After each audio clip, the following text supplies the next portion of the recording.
Hello, hello, hello, and welcome. Hope everyone is doing great and getting ready for a wonderful Easter weekend. Tonight's topic, we'll be discussing anxiety disorders. And the question, could anxiety disorders equal untapped powers?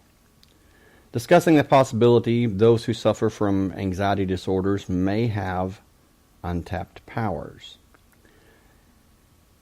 Just like people who are blind or deaf have heightened senses, the same could be true for people with anxiety. Could it be that anxiety actually makes us stronger? It very well could be. That would be something nice, something that I would welcome as far as anxiety. Something that a lot of people deal with, suffer from. So if there's something good that can come out of that, then I'm all for it. Anyway, going to take a short break and allow listeners who want to join our live chat to do so. When I come back, we'll discuss today's news and some messages that I've received, and we will get to the topic. So I will be back in 3 minutes.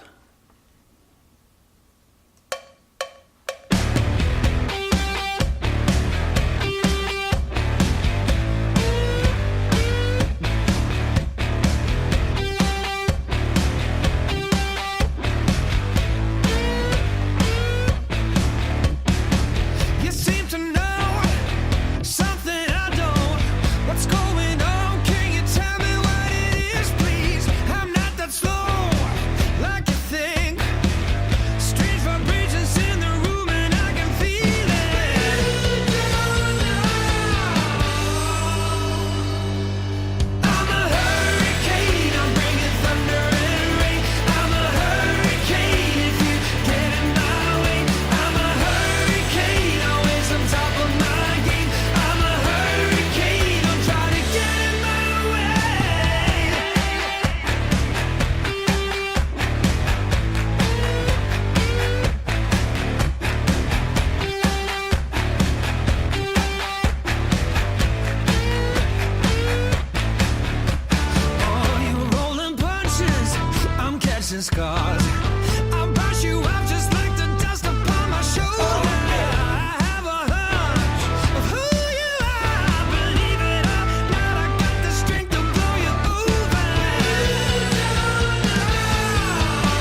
Okay, and I am back. Hello, Elaine. Glad you're here. We have a few more that are on the way, but anyway, as I said, I hope that everyone is beginning a good Easter weekend. It's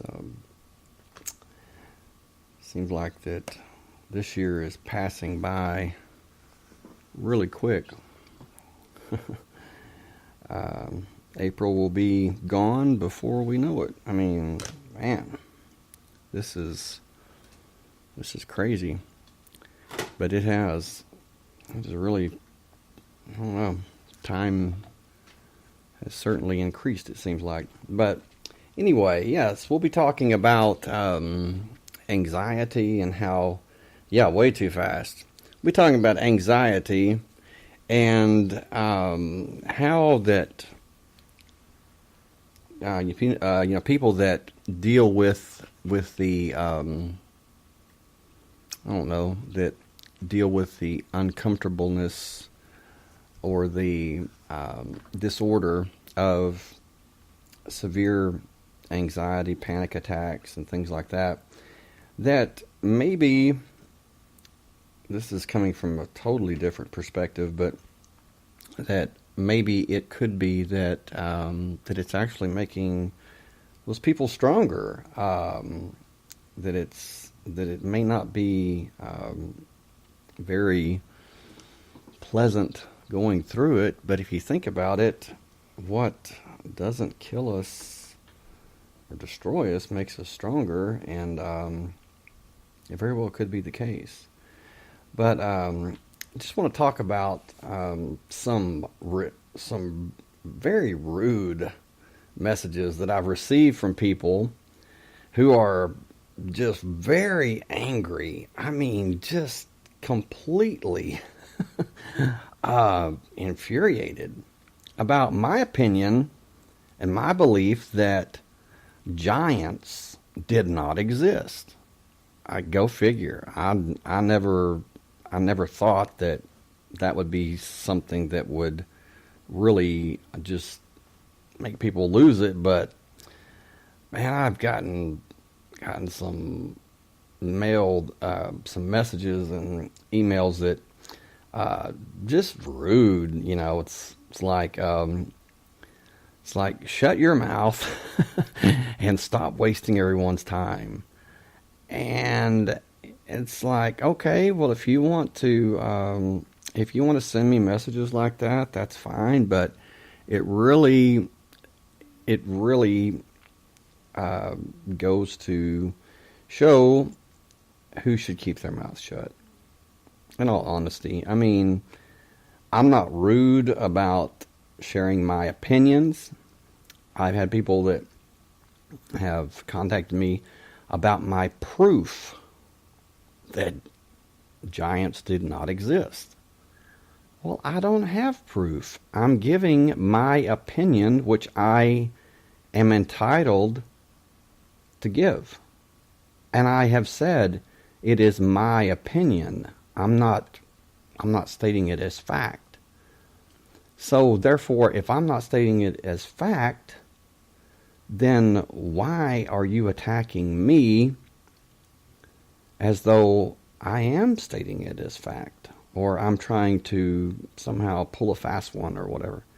No, it's just my opinion that 25, 35, 40-foot giants did not exist. Now, having said that, I do believe that people of larger stature existed, but I don't believe that they were giants. I think that the Bible, right. And you say, Elaine, I think that that's based on their biblical belief that in the story of David and Goliath, that Goliath was a giant. True. Yes. And the Bible talks about Og of Bashan, that his bed was something like 13 cubits or which would be like 13, 14 feet or whatever. And I'm not saying that. Right, right. You say, in my opinion, it was more like Goliath was like 8 feet tall. Exactly, and that's what I'm saying. Is yeah, I can buy. I mean, I can get by with someone that was 8 feet tall, maybe even 9 feet tall, because the tallest man on record was Robert Wadlow. He was 8 feet 11 inches tall. Well, excuse me. Well, the poor guy didn't live long because he weighed something like 434 pounds. He's 8'11", almost 9 foot tall, and he was in such bad health. I mean, gosh, I mean the guy was absolutely miserable. I mean, his legs, his knees, the joints, they simply would not carry such a weight. I mean, such a a height and weight, and and trust me, I mean, when I say almost 9 foot tall, I mean, when you see pictures of him, I mean, this guy was born in 1918, I believe, and died in 1940, I think. And you may not think that 9 feet tall is tall, but trust me, this guy looks like a giant. I mean, if Goliath was, like they say, 13 feet tall, I'm not buying it. Maybe 8 feet tall. I see. Thank you, Elaine. There's the link or whatever. But, yes. I mean, this guy looks, yes. Okay, thank you. 1918, yeah, died 1940. This guy is massive. I mean, he is enormous, huge, and his hands. I mean, you think Andre the Giant was big? I mean, this guy is, whoa, he's really, really big. I mean, probably Andre was like 7'4", I believe. So this guy's almost 2 feet taller than Andre the Giant, and I mean, wow. But these people, they, I have simply said that it's my belief, and I've said this in previous episodes, that that there's simply not proof that giant men, women, whatever, 25, 35, 40 feet, ever existed. I mean, it just doesn't add up. And if they did, then there would be proof. There would be proof. There would be skeletons. And one listener, well, there's been several.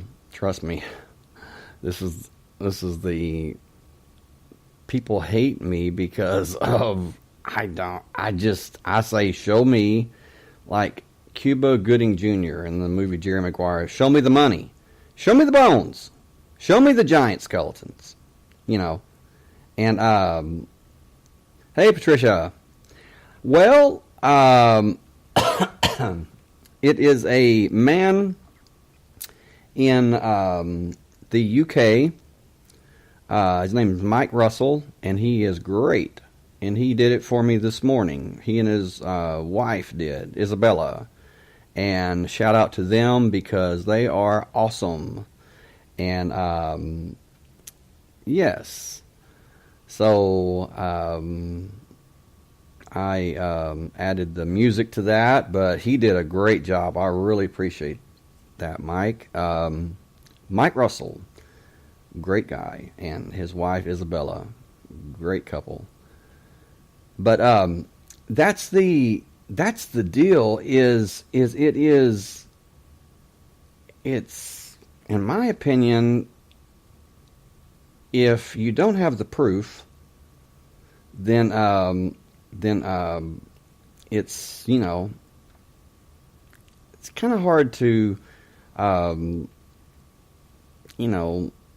say, okay, well, it's not hard at all. I'm just going to say it. It's ignorant to attack someone when you don't have proof yourself that this thing existed, or that these giants existed.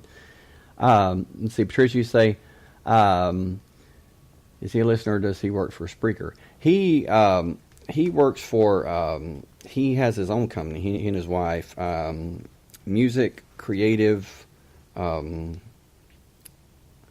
on YouTube, and he's they do voiceovers and just all kinds of special effects, sound effects, and everything like that. And but yeah, they're great. I listened to or joined their live chat this morning at 7, and joined their live chat and gave my script to them, and it was so funny because it was one that was pretty difficult.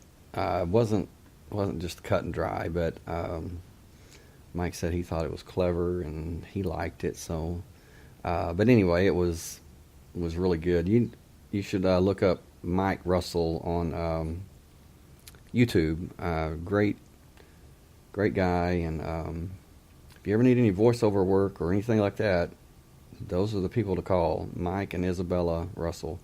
But this is what I have asked for when people come at me, and they come at me like their mother or their father was a giant, and I'm talking about them, and I'm saying that they didn't exist, and it's like, wow, they take this so personal. I'm not being rude about it. I'm just simply giving my opinion. And so I say, where's the proof? And this is what I always receive. This is what I always get from people, is they say, well, it says in the book of Enoch in the Bible, that the land of Canaan or Palestine, modern day Israel, was full of giants. Okay? It says that.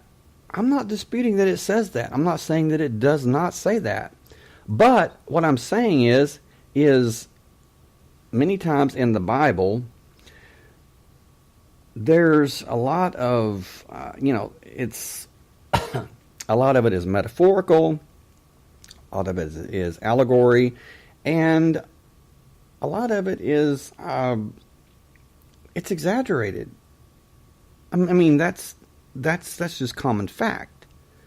So when it says that there were giants, and people say, well, in the book of Enoch it says that there were giants that were, I think it says 30 ells, and that's like, oh my God, that's like 500 feet. I mean, that's huge,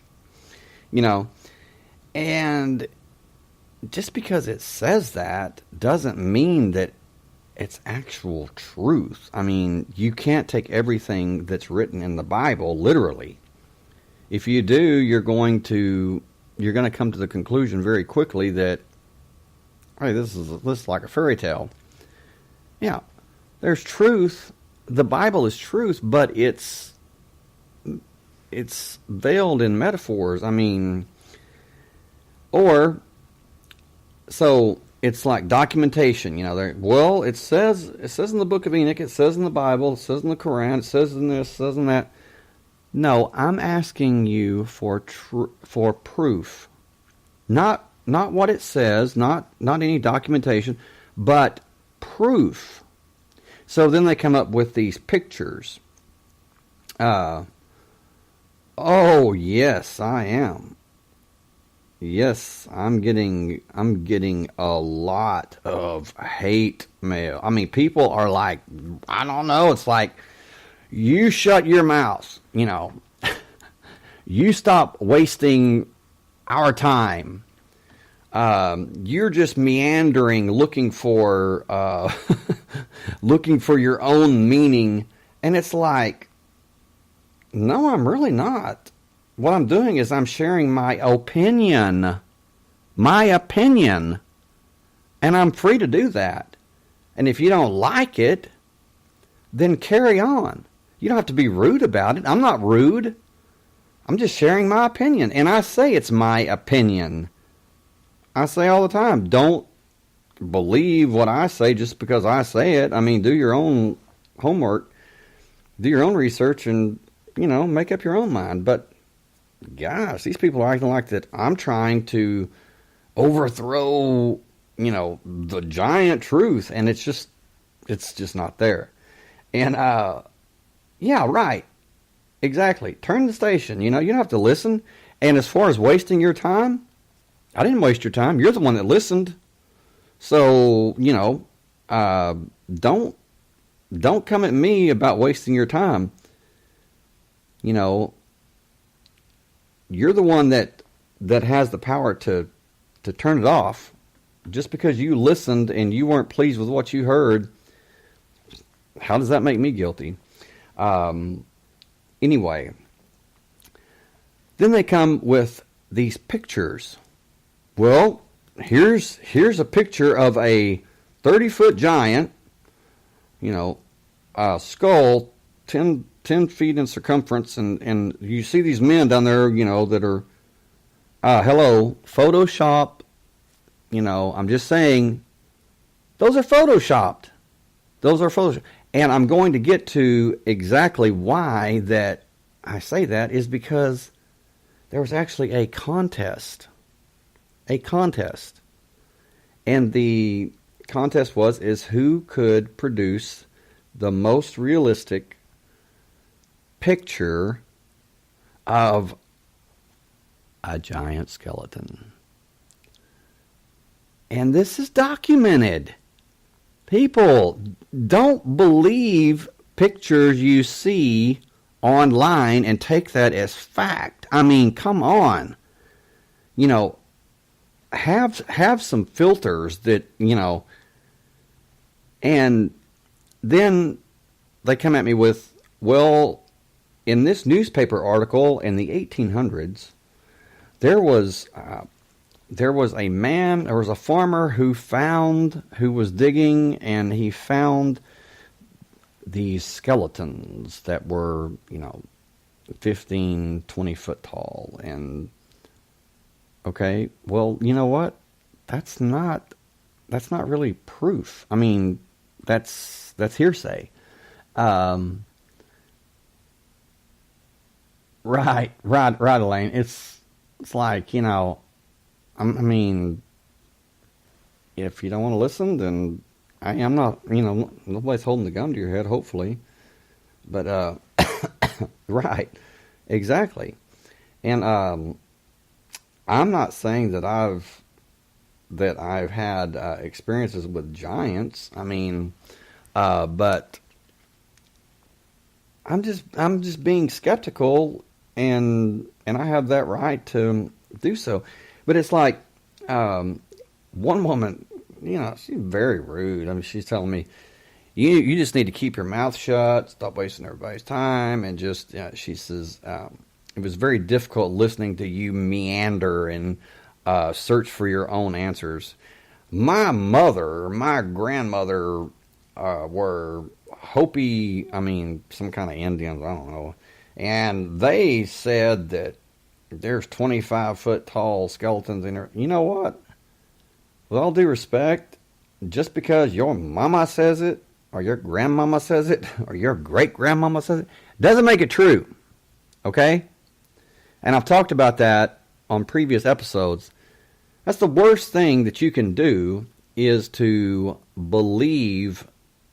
accept something as true just because somebody in your family believes it. Where's the proof? Now, I'm not saying that your mother, your grandmother, great-grandmother, or grandfather, or whatever, are liars. I'm just saying, where is the proof? Where is your proof? Because chances are, they're believing, they're saying that they believe it because they were told from their grandmother, or their grandfather, or their mother, or their father. And it's just been passed down. So, this one is classic. Okay, this is the fifth and last one. This is the fifth excuse. They're being hidden by science because history books would have to be rewritten if they were made public. So they're being hidden. Whoa, how convenient. Wow. You've got skeletons. You've got these big skeletons that can be verified, that can be studied, that can be proven to be true.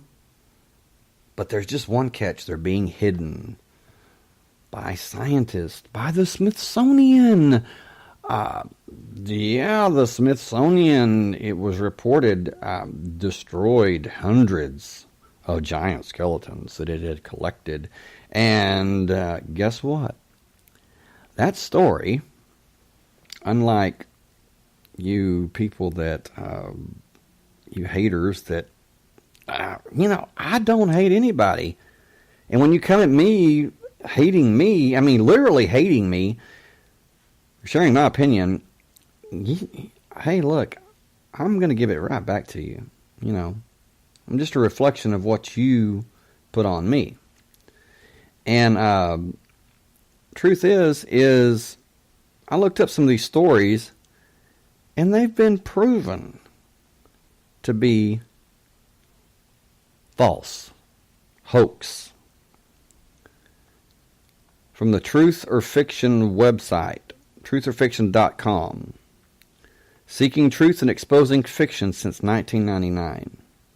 Smithsonian admits destroying giant human skeletons. Fiction.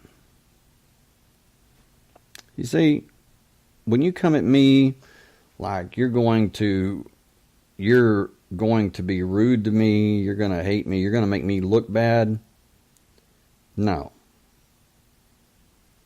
You're the one that's going to look bad. You're the one that's going to look so gullible. And I'm sorry, but so ignorant. Because you believe anything. I mean, you just, and God forbid somebody question your dreams of giants existing. And then people say, well, you obviously don't believe the Bible. No, I do. I do. But what I'm saying is I know how to decipher, I believe I know how to decipher the Bible and take it as it's written, not literally. And so there you go. I mean, they say, well, the angels that bred with human women, giants were produced, and maybe so. I mean, anything's possible. But what I'm saying is I believe that the Watcher angels or whatever, that they were more sophisticated than that. And come on, let's face it. When you have a 25-foot, not even 35 foot or 30 foot, when you have a 25-foot giant, that's pretty hard to conceal that, that something's not right genetically with this specimen. I mean, so that's what I'm saying. They may have been a larger stature, but no, I'm just not buying the 20-foot giant. And also, think about this, okay? I'm not getting graphic. I'm just being truthful. How is a 20-foot giant going to reproduce with a human woman? Now, I know that we're talking about the offspring of the Watchers and the human women, but still, you're not going to have that you're not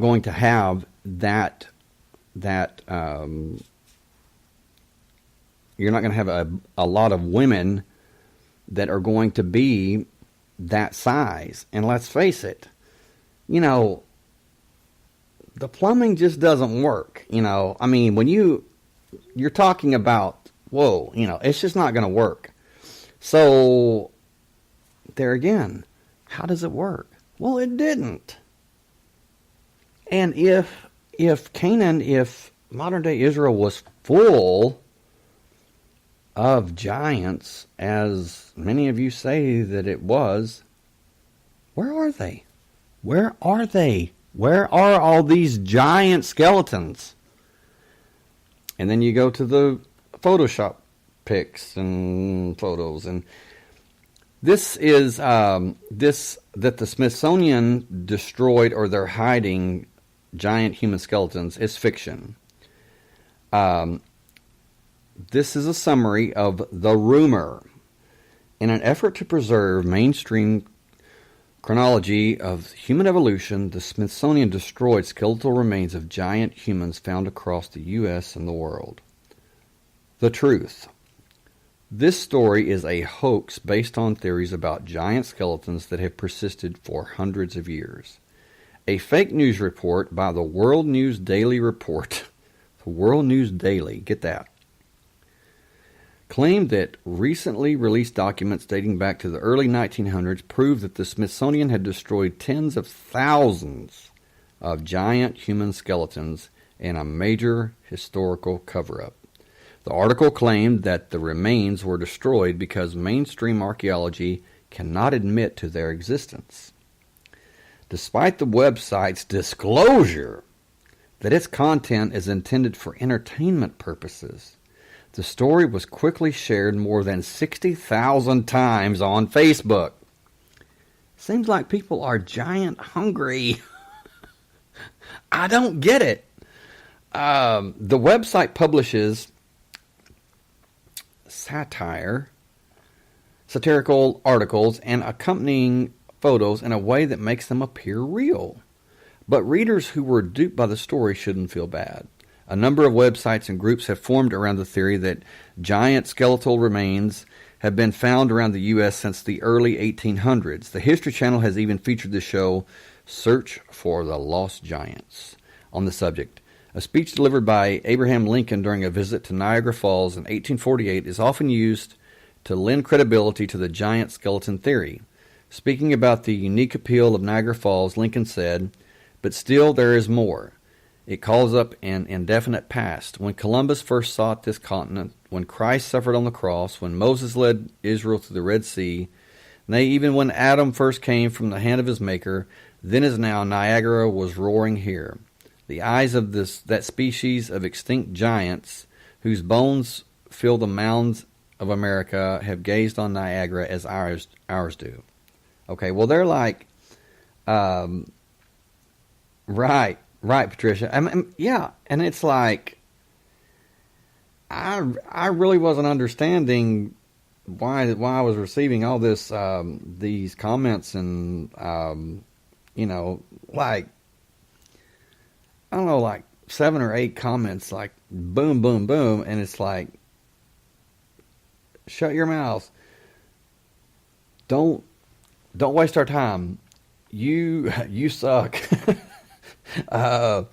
Because you don't know what you're talking about, because you say that the giants just did not exist. And I'm thinking, okay, well, all right, Dunsky, tell me how they did exist. I mean, they're like, well, where's your proof? Well, where's your proof?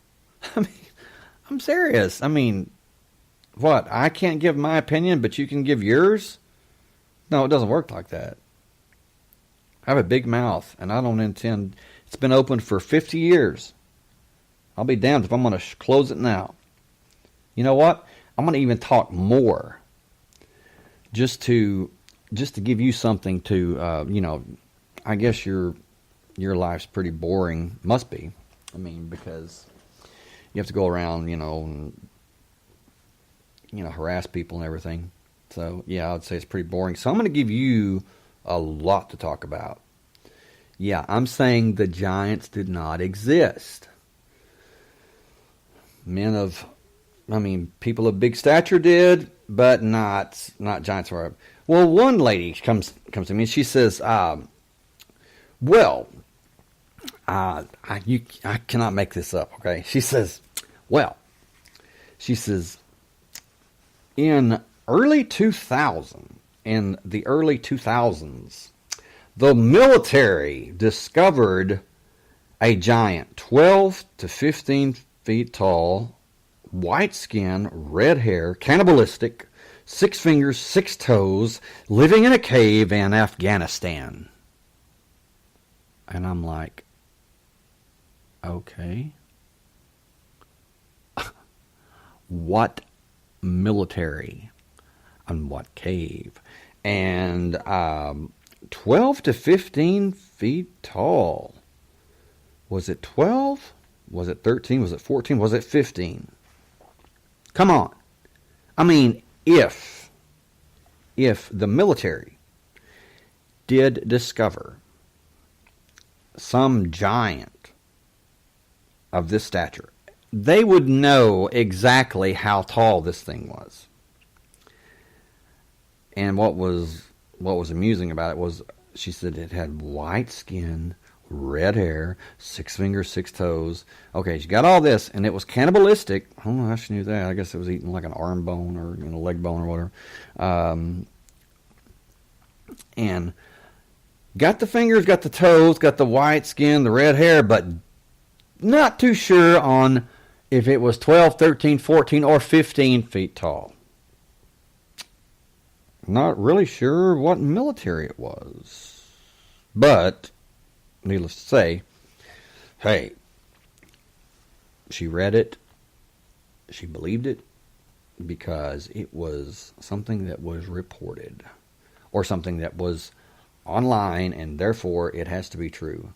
Wrong. It does not have to be true. And it's, if people want to believe it, okay, go ahead, be my guest. But don't come at me hating me because I'm skeptical, because I have read, I have researched this, and when you get to the body size of Robert Wadlow, like 434 pounds, almost 9 feet tall, that's pretty much the breaking point right there. No matter how big your legs are, no matter how big your feet are, the knees are going to give out. The ankles are going to give out. And it's like when a person reaches 8 feet tall, okay, their body mass actually quadruples. That is a lot of weight. It is, because it's higher. There's more pull. There's more of a gravitational pull, and therefore it's a massive load. And no. We're about to get to that, but I just wanted to touch on this because just getting so many people that are just, I don't know, hating. But that's just it. Is that the body just just wasn't built for that, and that's just huge. So anyway, but I know there's going to be people that are going to hate now even more, and that's fine. But hey, I'm simply giving my opinion, and I want you to give yours. But God, don't write in or don't message me and tell me that I need to shut my mouth and I need to stop giving my opinion and, I don't know what I'm talking about. I mean, we're here to share. I mean, come on. And just a word of warning. I mean, you don't like listening to the show anyway or whatever. You don't like hearing my opinion. So, hey, you know what? I'll block you every time. I mean, I'm not going to put up with that. I'm not going to have that on the sites and everything. I'm not going to have all that negativity. I mean, if you can be polite and everything about it, that's fine. But don't be rude. That's all I'm saying. Anyway, people with anxiety disorders may have untapped superpowers. Do you have a panic disorder? You may have untapped superpowers. Now, this is an article from 2018, one that I read, and I put it on the back burner. Been thinking about it lately, and I don't know, but if you agree with this, that anxiety or depression or any mental disorder really that gives us a lot of problems, a lot of obstacles, a lot of adversity, could it be that is actually strengthening us, that it's actually making us more powerful versus making us weak, or is there to destroy us or bring us down? Could it be that it's there to lift us up? Excuse me. It says, if you suffer from anxiety, you may be resigned to the fact you suffer from a mental disorder, but it may also be an indicator that you have untapped powers. This says superpowers, but I'm just saying a lot of times it can seem like superpowers. And Elaine, you're right. Of course it is making us stronger. Yes. And it's not pleasant. Not at all. I mean, those that have had panic attacks, I mean, you can feel like that you're literally going crazy. I mean, whoa, it's pretty frightening. I know years ago, I had some panic attacks, and it is not a cup of tea. It is scary. I mean, it will scare the hell out of you.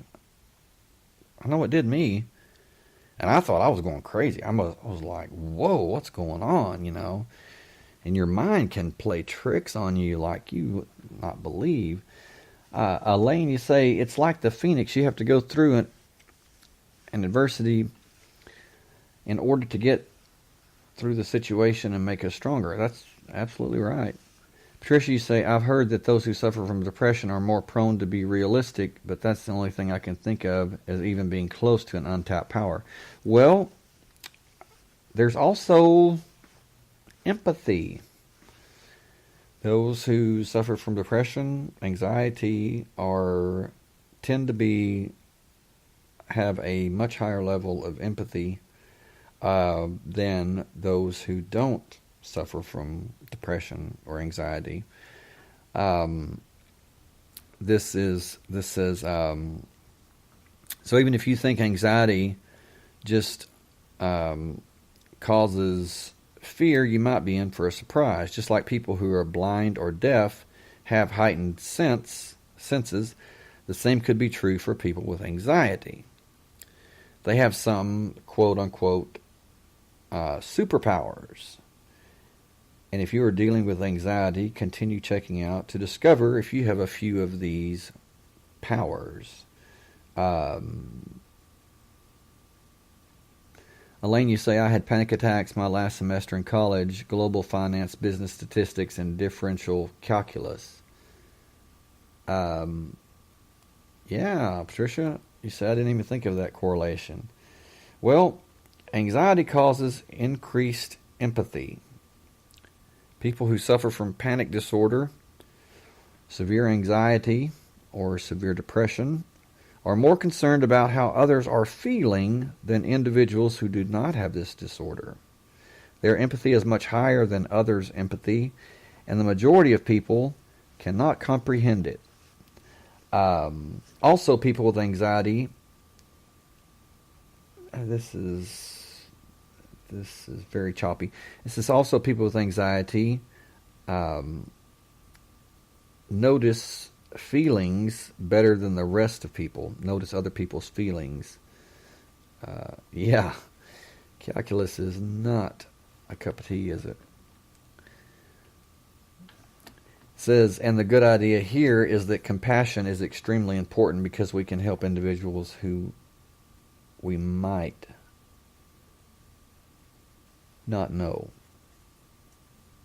This says who we might do unknown. I don't know. Obviously, it was not a person well-versed in English that wrote this, but anyway. Number 2, heightened life-saving instinct.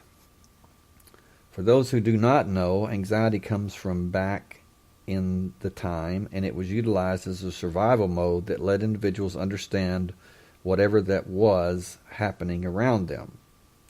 To be more precise, we are talking about that weird and while a tension while you are walking alone outside or when you feel like something bad may happen.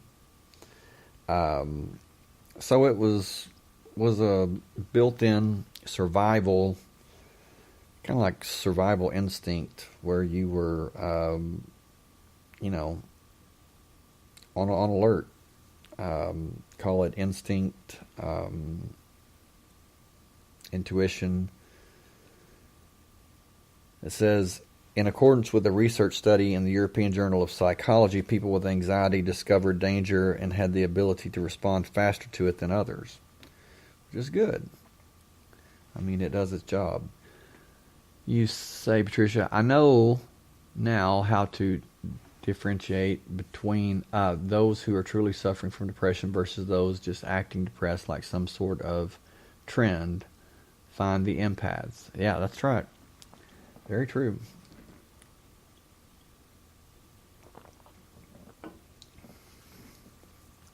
That is true. Noticing others' energy. Boy.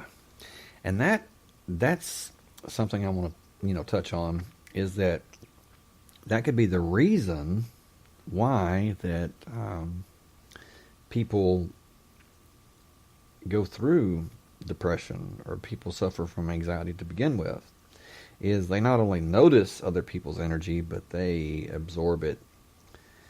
How many of us can say that? Yeah, it's not a good thing. You have to learn how to filter that, because if you don't, it is going to be a nightmare. People with anxiety are able to notice if someone has a favorable or unfavorable ambience, and being around negative individuals makes them feel unpleasant. How many of us can say amen to that? On the other hand, favorable individuals make them feel much better. People who do not have anxiety generally discover it harder to find an overly negative individual. I have never had a problem finding negative people. It's the positive people that have,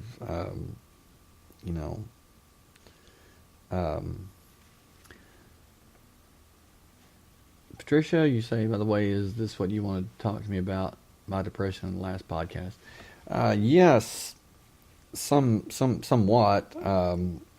To be honest with you, after that last podcast, I completely forgot to contact you. I'm sorry about that. But yeah, this was part of it. Is it may not be something that is, designed to weaken you or to bring you down. I mean, I think it's all about how we look at it. Which, people say, well, Yeah, well, it's easy for you to say. Well, no, it's not, because I've been there. I mean, man, from like age 15 to, I don't know, 35, 36, maybe 38. Yeah, I was depressed bad. I mean, big time. And when I tell people, hey, it's a matter of perception. It's how you know, it's how you look at it. And they're like, oh, well, that's easy for you to say. Or that's easier said than done. No, I'm not saying that. I'm not saying it's easy at all. But I am saying that it is truth, because I stopped taking all the antidepressants and everything because I didn't need them anymore. And it's very strange how that worked. I mean, it's like I finally, people say, well, did you grow out of it? Well, I don't think I grew out of anything. I think I gained knowledge, and more importantly, understanding that knowledge that I applied, to that, because I was always looking for answers and trying to learn why that things happened the way that they happened, and why I felt the way I felt, and why I was so depressed. And there was no reason. There's no reason why I should be sad, or it was like a big empty hole. There's like this black hole in the middle of me. Yeah. I mean, I guess that's it. I gained coping skills in order to deal with the depression. Okay, Tricia, you passed out in the middle of the podcast anyway. But yeah, and I think that's what life is us, that we gain coping skills for whatever it is, and it's not just depression. It's basically any mental illness, or even a physical illness can strengthen us. I mean, it's all how we process it. But which is very something very profound in the movie Split with James McAvoy, where he had the 23 personalities, and the 24th was the beast, okay? And the beast was the one that ruled over all the others. I mean, it was the one that actually transformed him physically, not just mentally. But that movie is so deep. And it was, what's it talking about? It's talking about evolution on a scale, that the mind can actually transform the body. Because if you saw the movie, you see how he changes. He's exactly what his mind perceived that 24th personality to be. And it's creepy. It's very creepy, but can it be true? Well, yes, it can be. I mean, there's people with dissociative identity disorder, MPD, multiple personality disorder, same thing, and that's been proven, and that the mind can change the body, can have physical changes. And that's creepy. That is weird, but yeah, very, very true. Number 4, something that I believe that we all can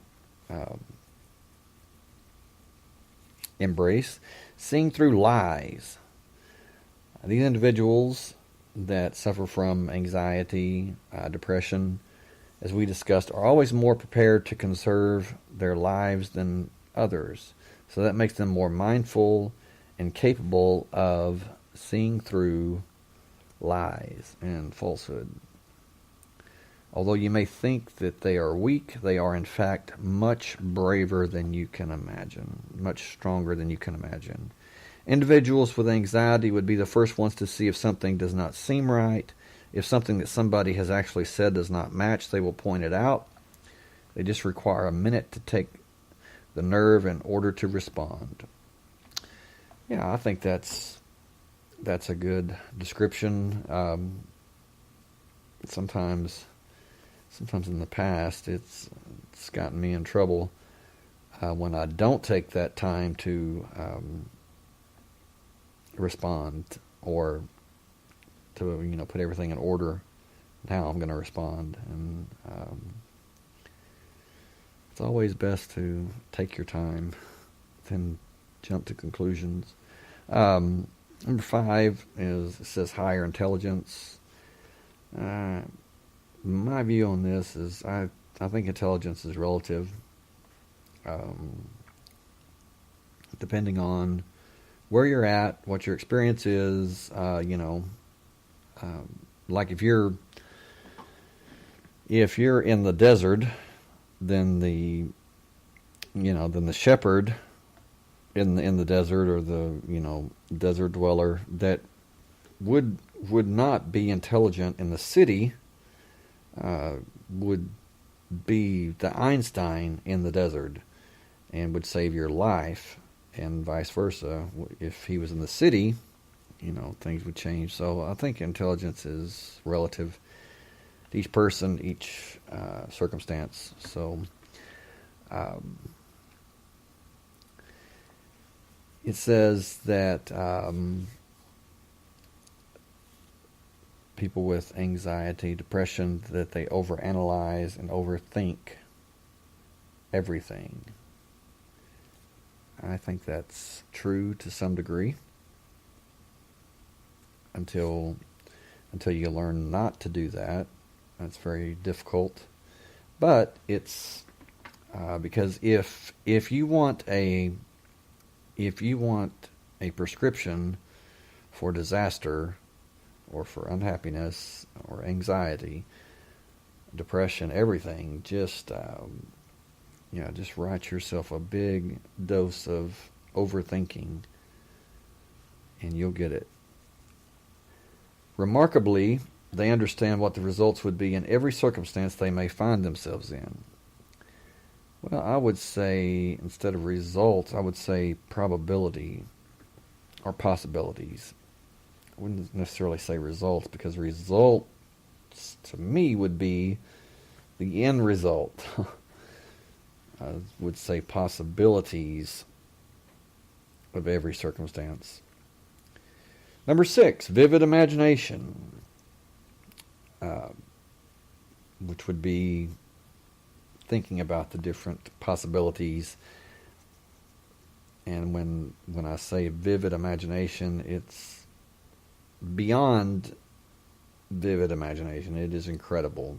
It's more along the lines of Tesla, as far as him imagining different mechanical apparatuses and building them in his mind before he put them on paper, before he built them physically. Everything went through his mind, his imagination. And where is knowledge found? I mean, where is discoveries made? Well, it would be in the imagination. Einstein said imagination is more important than knowledge. Well, he had to be on to something there. So, and all the daydreamers said, amen. It says they can see numerous situations in several and new ways, which would be what I was talking about Tesla. By utilizing their creativity, makes them to be a lot more creative. Being brave, no matter how cool anxiety superpowers appear, when it strikes, life can be unbearable. Experiencing all of those feelings and having to deal with them needs a great deal of confidence and guts. So distressed individuals remain in reality the strongest of all. And that's just it. Is I've had people ask me, so when did you come to the point to where you no longer experience fear? I'm like, are you kidding? Never, never, and I never will, unless I'm insane. That fear is always going to be there. That fear is, you're always going to feel it. So if you're thinking that you're somehow going to get by and avoid fear, then you're sadly mistaken, because you're not going to. The trick is to embrace that fear. As strange as that sounds, is to feel the fear, let it go through you, and do what needs to be done anyway. Is to make the power of that fear, which is very powerful, to work for you instead of against you, to propel you instead of hold you back, or to be an obstacle that keeps you from doing what needs to be done. So, never let them see you sweat. Yes, become one with the fear, Elaine. Absolutely. Yes, because you're not going to avoid it.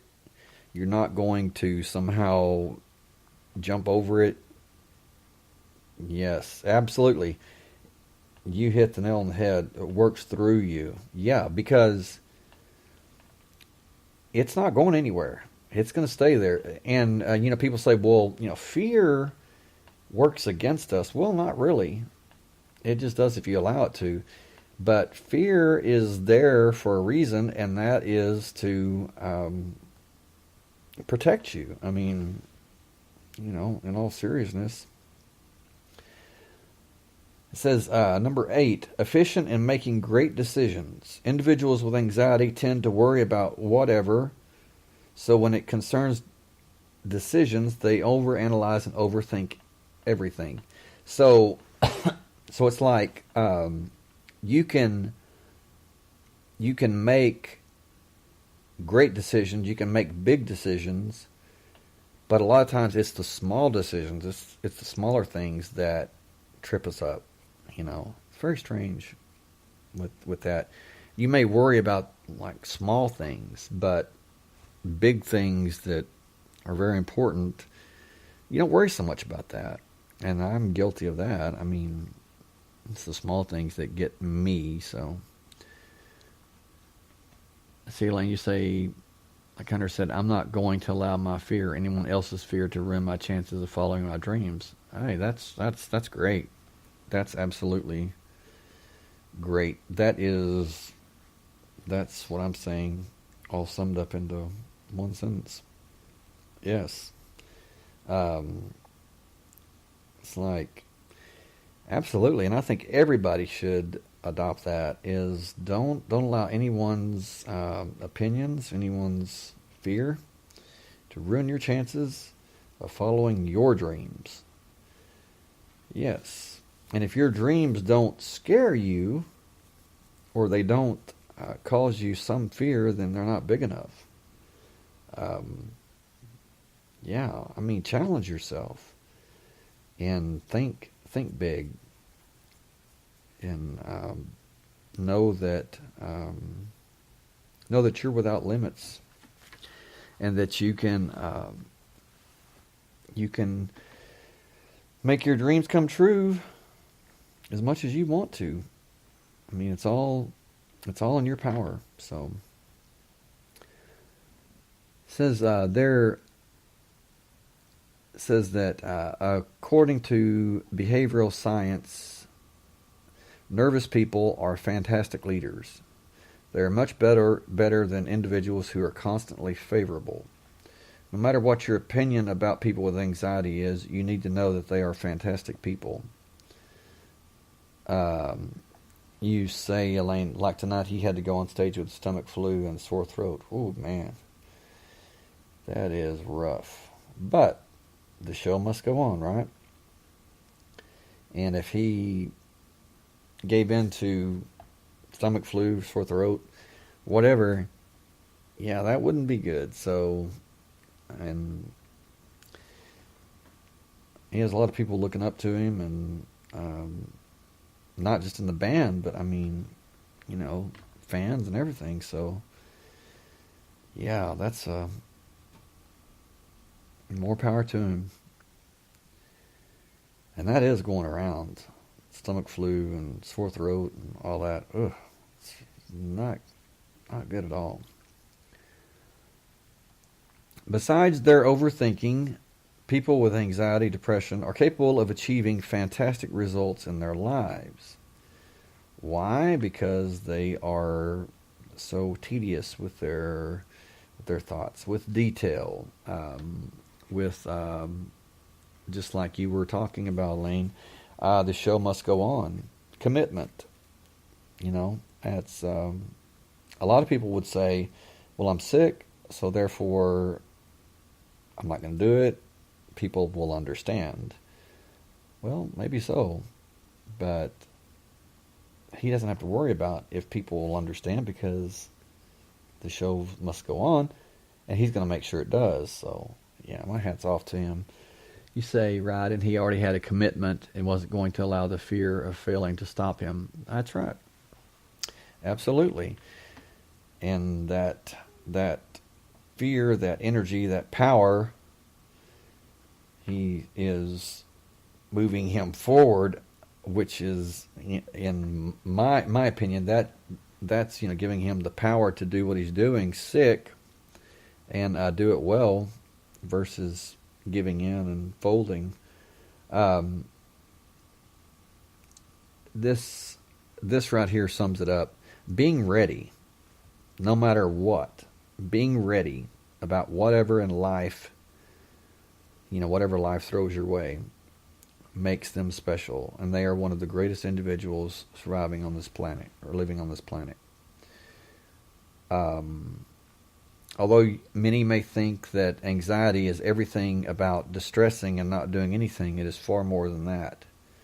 While some individuals consciously choose to fret about things, anxiety is not an option.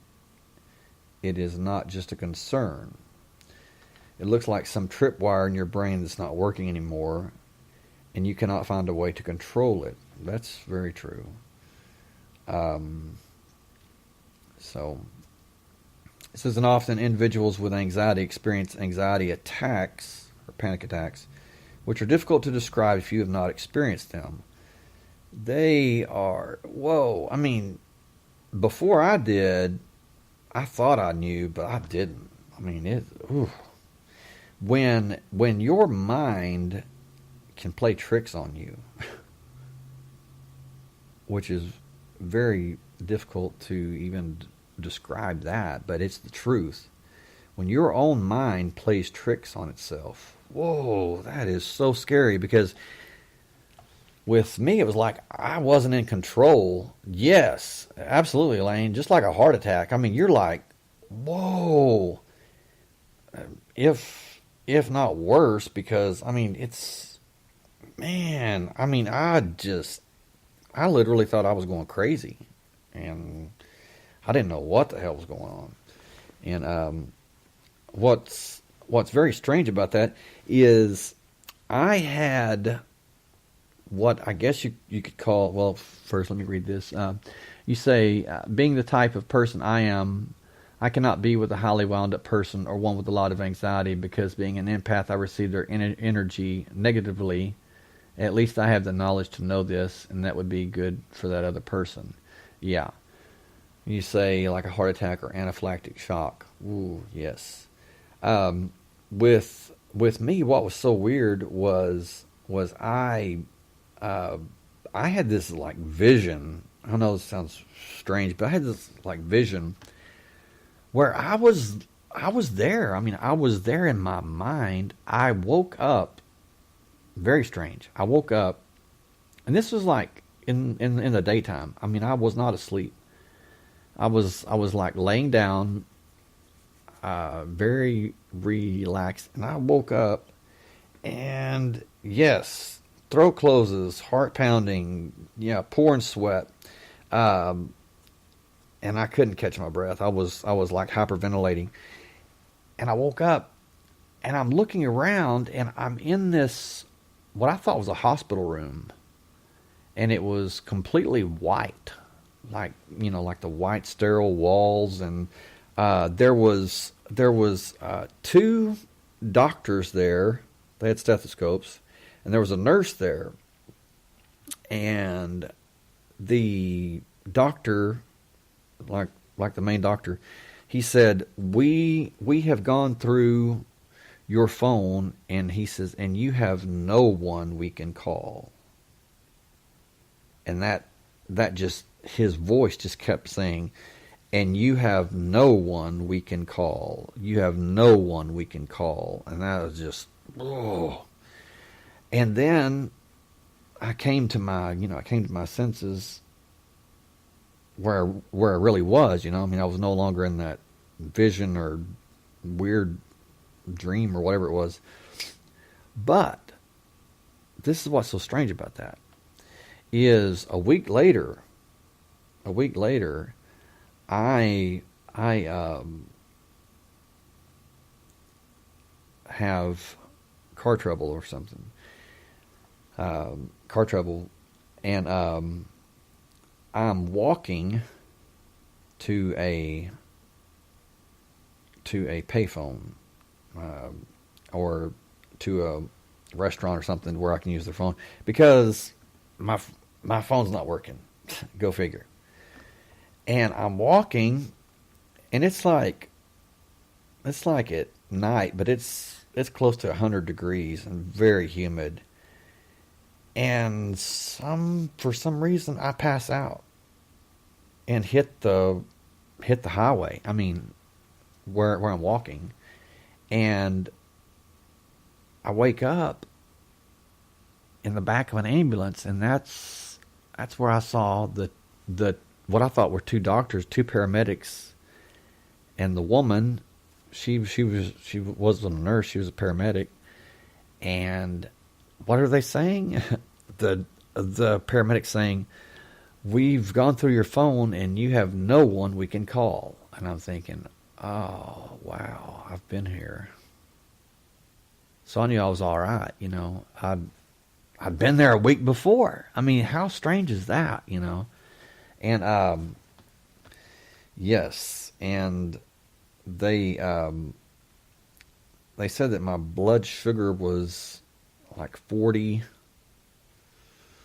very, very low. I mean, very low. And because it was so humid, so hot, I'd like sweated everything out of my system. And I don't know what the dynamics of that was, but it was very, very strange. Yeah. And until you've been there, you don't really know how weird and how you are not in control. Not at all. And I guess that's it, is the loss of control is so frightening. It's very, very frightening. But anyway, and here we go. Elaine, you read my mind, or you read this article. Nevertheless, feeling your heart racing, having muscle paralysis, and sensation like you are going to die is definitely not a comfortable experience. That fight or flight impulse is constantly near the surface area. Excuse me. And that would be it as far as the reasons why, or the super powers or whatever. And I guess some of those would be many people would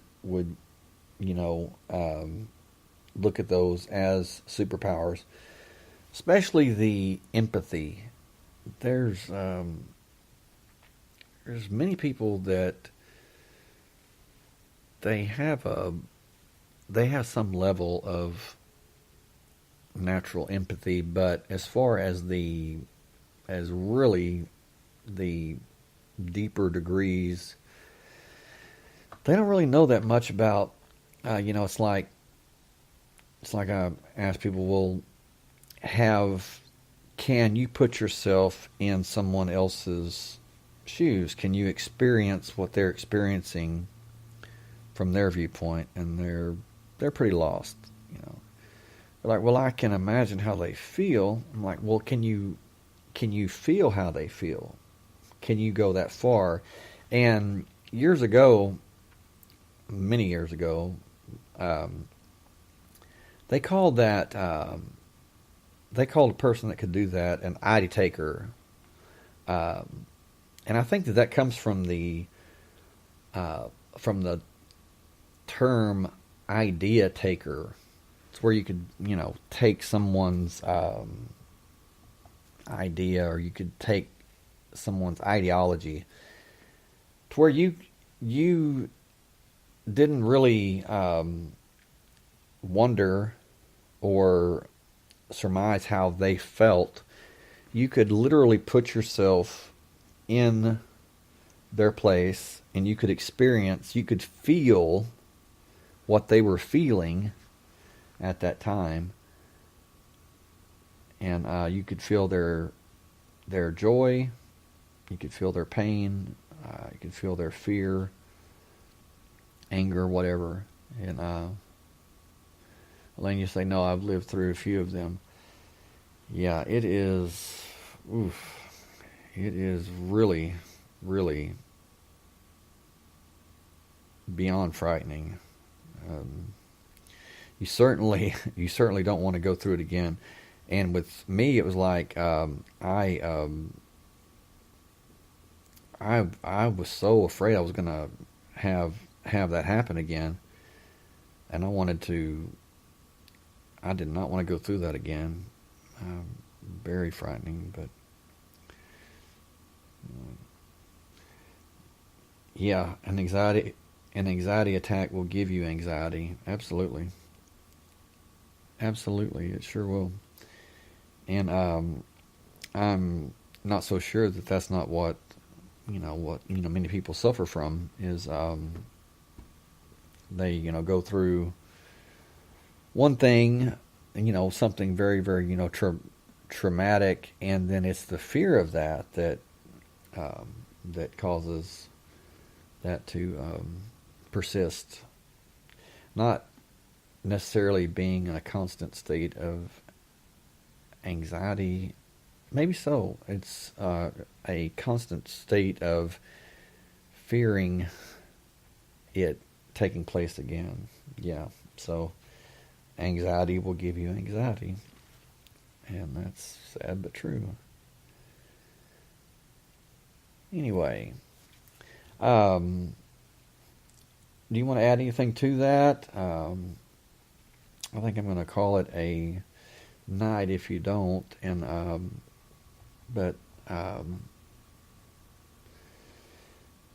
yeah,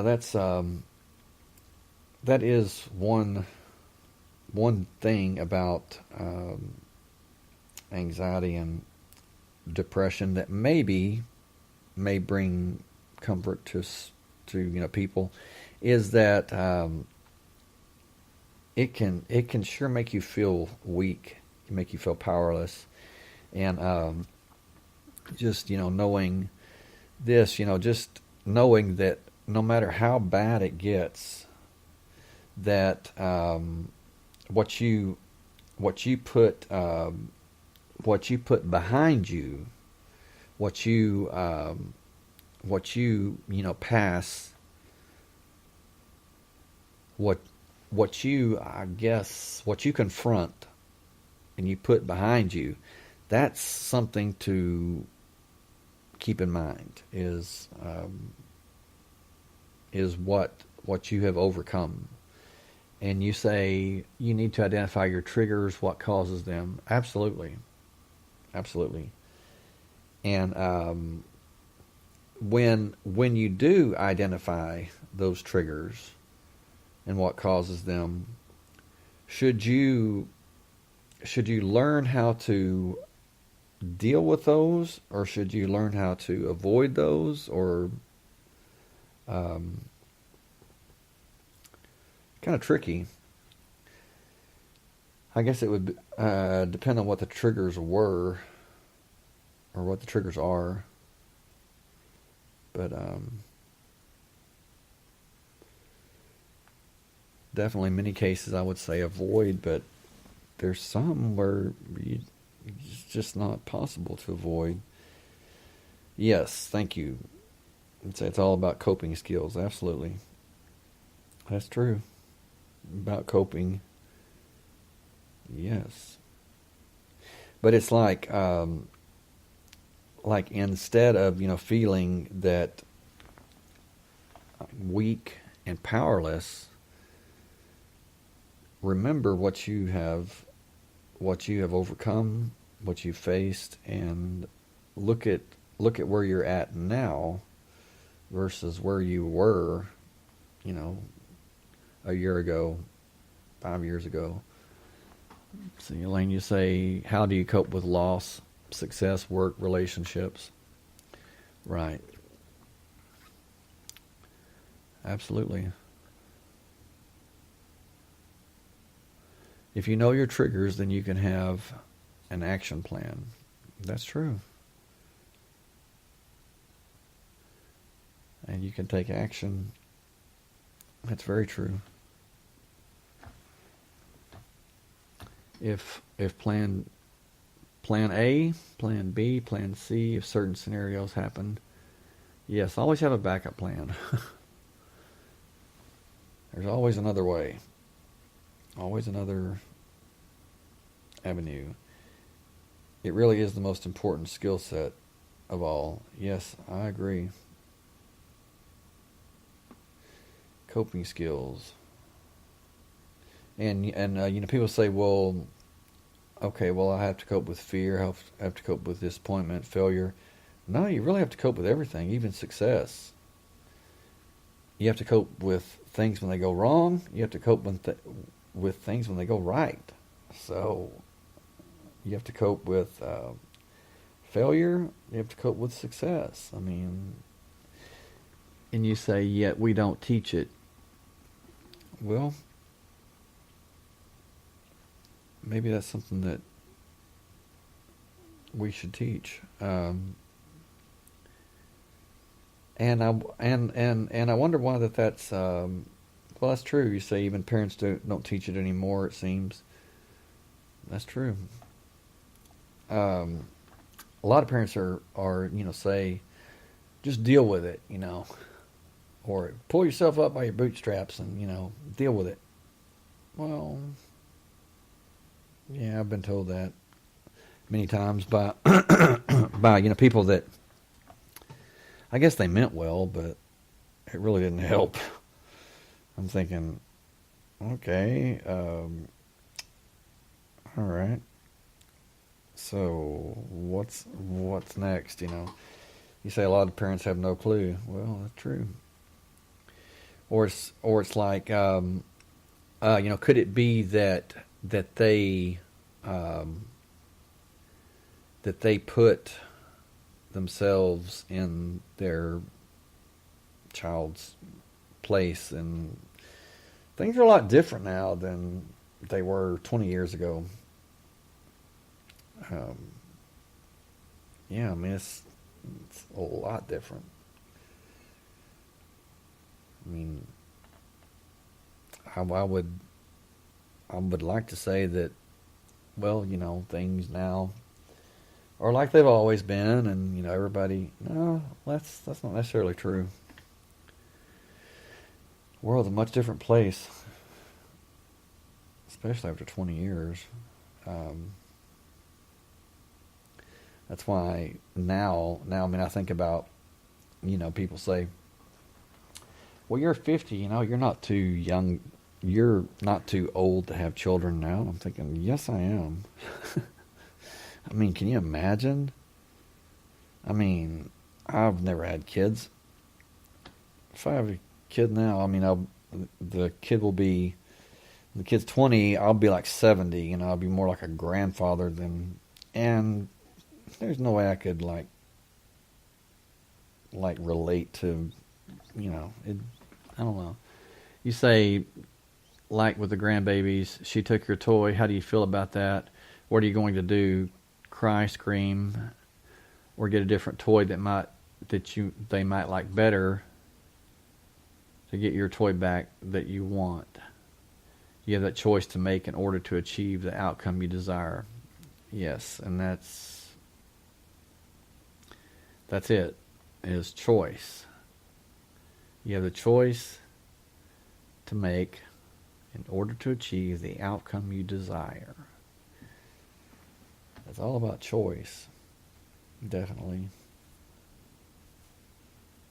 And you have to make the choice. If you don't make the choice, you've made the choice to not choose. I mean, it's like you cannot avoid it. You cannot avoid choice. So choose, make the right choice, like you say, Elaine, to achieve the outcome you desire. Absolutely. Absolutely. And you're talking about the grandbabies, the grandchildren. Yeah, that's start them young with those choices. You say sometimes they get a different toy and sometimes they scream. I bet. I bet. Some of those grandkids, some of those kids, they have some lungs. It's like, man. Absolutely. You say they're almost 5 and 22 months. Wow. So the 5-year-old is about to go to, you say 5 and 22 months. I guess you mean 5 years and 22 months. So I guess the 5-year-old's about to go to school, and the 22-month-old isn't. So that's going to be an experience.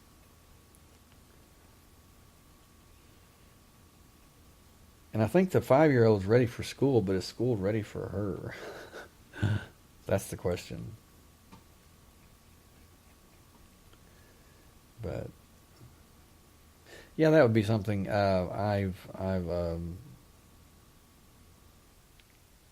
Okay, you say 5-year-old twins. Okay, they're already in pre-K. Yeah, that would definitely be an experience for anyone. Much less me. I mean, I don't know how I would even relate to kids. Probably not good, because, like I said, it's I don't know. I mean, I've lived my life with no kids. So, do I like kids? Yeah, I love kids, but I don't know. Be something that would be very, very frightening. You say the 22-month is my mini-me. Oh, brother. Yep. A little Elaine. A little Laney. But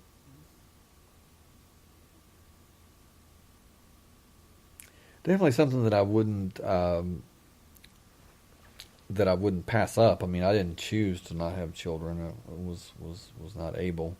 But and it's really rough. I mean, it seems like that you miss out on so much. People just automatically assume that that everybody has kids. And they're like, oh, so why didn't you have kids? It's like, well, I didn't choose to not have kids. I mean, I wanted kids, but they're like, oh, so you're one of the selfish ones that you didn't want to have kids because you wanted to save everything for yourself. I'm like, wrong.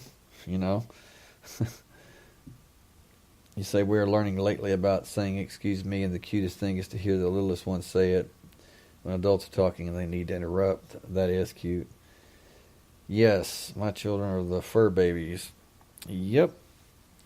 2 chihuahuas and a pointer pit. And the pointer pit he weighs about 80 pounds, and the um, the Chihuahua, the male, he's about 15 pounds, and he rules the roost. Um, the pointer pit, like this afternoon, he latched onto his ear. Little Chihuahua has got he's mean, and he like latches onto his ear, and um, man, talk about crazy. But he's got that attitude. He's little but loud and mean, um, and seemingly fearless. It's crazy. And Pointer Pit, he's huge. I mean, he could swallow him, and he like tiptoes around him. He's so he's so fearful of him. It's like, man, he's got that bluff in big time. But it's crazy. Yeah, very fierce. Oh man, we take him to the dog park, and people are like, so why is he so why is he so mean? Why is he so fierce? I don't know. He's been like that since the day he was born. He's always been like that. I mean, when he was just like, I don't know, like a few ounces, very tiny, he would show me his little teeth, And yeah, he doesn't fear anything. He doesn't fear anybody either. And it's that's a Chihuahua for you. Man, talk about lion heart. But yeah, he just loves it. I mean, he thrives on that challenge, that the thrill of the fight. I guess I don't know. It's crazy. I'm just glad that the Pointer Pit doesn't have the same personality that the Chihuahua does, because that would be a nightmare. But and then the little girl, she's half Chihuahua and half Italian Greyhound, so she's very graceful, very fast too, as far as running. But yeah, there are fur babies, and we love them. Of course, I've always loved animals. You say Bella just looked at him like, really? And I kept walking. Yeah, exactly. They are our babies. Oh, but anyway, well, we have covered the giants, the giant dilemma, and the how anxiety may help us. And what does this weekend look like, as far as different things, as far as world events? Let me see here. I got about 15 minutes. How is the cathedral in Paris? I know that they've already raised the money to repair it, which is a miracle in itself. I mean, that's great. Notre Dame, and I think that they said that it was an electrical short or something. There were many people that were saying that they say, well, there was a man that was dressed in Muslim clothes, and they think set the fire. And I'm thinking, oh my God, please, it's like, it's not all. I mean, it's not all that. I mean, maybe. I mean, you say, yeah, the Pope was like, oh, we shall pray for you. which means we will not open our pockets to you. Are you serious? Really? Good grief. It says here that that their safety planners underestimated the risk with devastating results. Yes, they're saying electrical shortage. Oh man, when I saw that on fire, I was like, "Oh my God, that is a nightmare."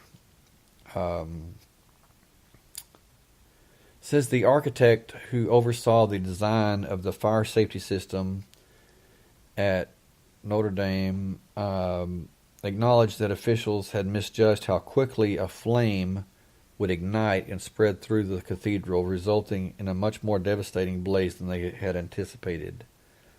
The system was based on the assumption that if the cathedral ever caught fire, the ancient oak timbers in the attic would burn slowly, leaving ample time to fight the flames, said Benjamin Mouton, the architect who oversaw the fire protections.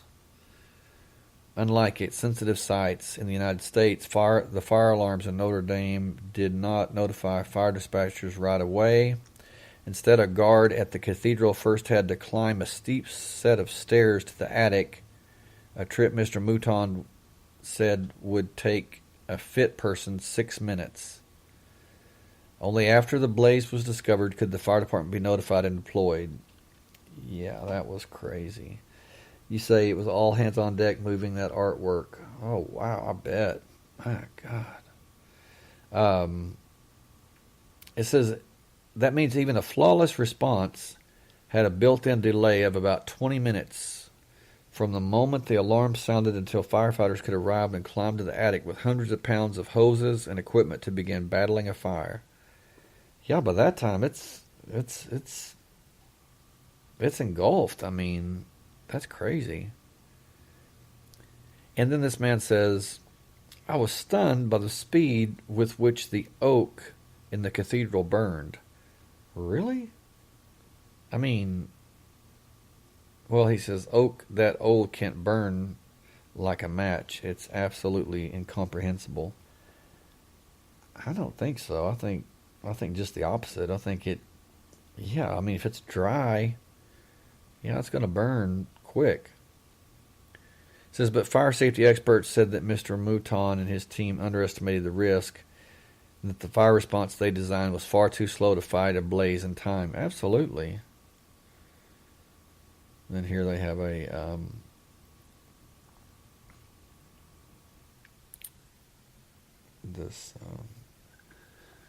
you say, now what person in their right mind is thinking an 850-year-old piece of wood is going to burn slow? Absolutely, that's what I'm saying.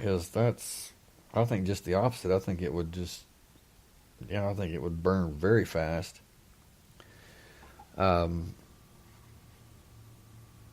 see what else.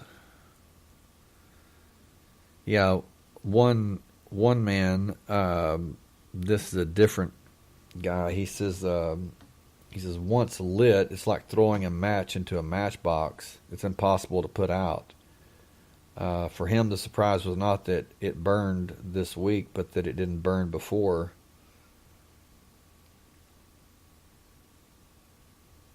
Oh, really? They said that there is not a forest on Earth that can replace the beams. Trees are not tall enough. Wow. Yeah, that is massive. I mean,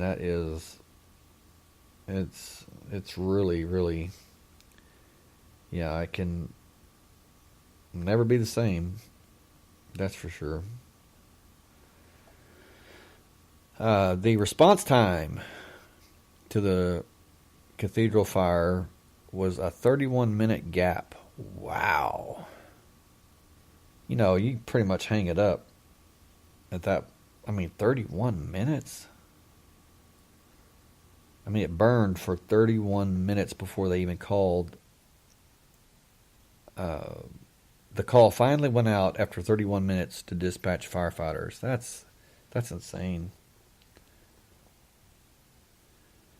So you can see Notre Dame and my friend's album on Facebook. Well, I know that you were there like two years ago, and you were talking about that when I saw it on your Facebook. God, it's horrible. It says here, they're talking about the spire. This is a willingness to sacrifice its pristine state for a compromise between what was possible 850 years ago and what is sensible today could have saved the spire, experts said. It's definitely something that that will never be replaced.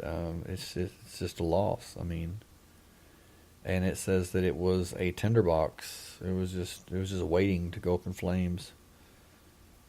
And they're asking why that sprinklers were not added.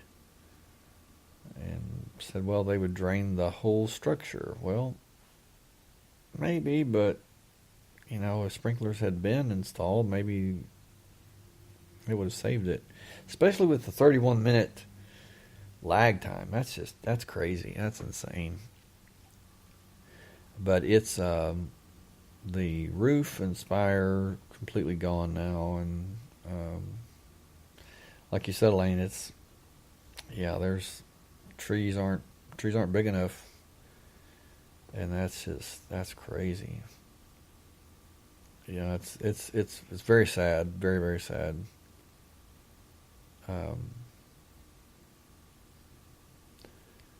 But anyway, well, certainly it'll be interesting to see how they rebuild. They were talking about, like, you cannot dump a lot of water at one time on the structure, then it becomes unstable. Yeah, I bet. It was pretty unstable when it was on fire. I mean, too. But I mean, we're talking about. I mean, that is a massive, massive structure.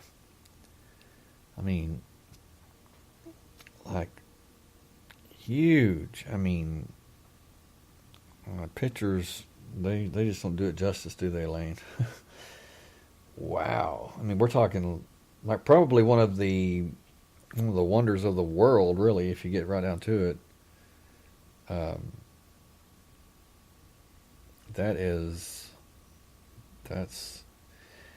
I'm not sure how large those beams were, but they've got to be,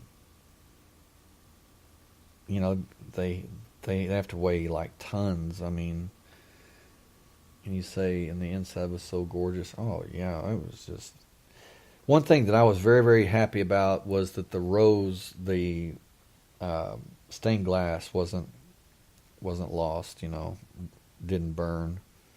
Oh man, there's a lot of that's a lot of sacred geometry there. You say, did you see the candles were still lit for past loved ones? I saw some of them were, yes, and that's what was so weird about it was there were some parts of it that looked like it really wasn't affected that much, and yeah, I think it was all done by hand. That is, yeah, exactly, and nothing was manufactured, and it was the stonemasons that did that with simple tools and a string. They would take the string and use that string to measure, and oh wow, the organ was saved. That's awesome. The acoustics in that place has got to be. I mean, there's no sound like that. Everything is built, is in place for a reason, and that's it's for everything. I mean, nothing is where it is by chance. It just everything has its own place. And that's very, very sad.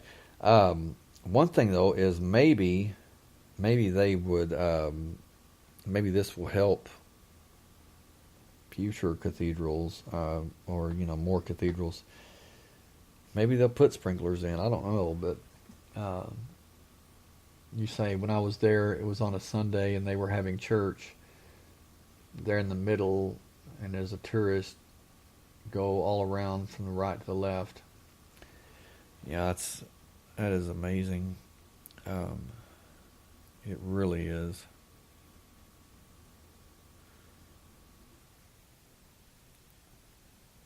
Yes. What was really cool too was the you could go online. You could like you're walking around, looking out at the damage, or yeah, it's definitely a very, very special place. But there's cathedrals all over Europe that are probably like probably in the same situation. Probably need sprinklers, and because God forbid the same thing happen to different ones. I mean, there's some massive structures, and wow, I would just hate to see that. But anyway, well, I'm going to call it a night. Thank you for being here, Elaine and Patricia, and those of you that listened and didn't join the chat. Appreciate you. Appreciate those of you that are listening to the replay. If you want to contact me, you can contact me at the texarchistpodcast@gmail.com. If you have any show ideas or want to call and be on the show or whatever, contact me. I'd appreciate it. See, Elaine, you say a lot of people are upset because the rich families have raised all this money, but what about the poor, hungry oceans? They do not want to do anything for them. Yeah, I saw where people were saying, that, they can raise all that money for Notre Dame and, the cathedral in a matter of days or 24 hours, but, people are starving, and I don't know. I really don't have an answer for that. I guess people look at it like, well, people that are hungry. I don't know. It's very strange. I don't have an answer.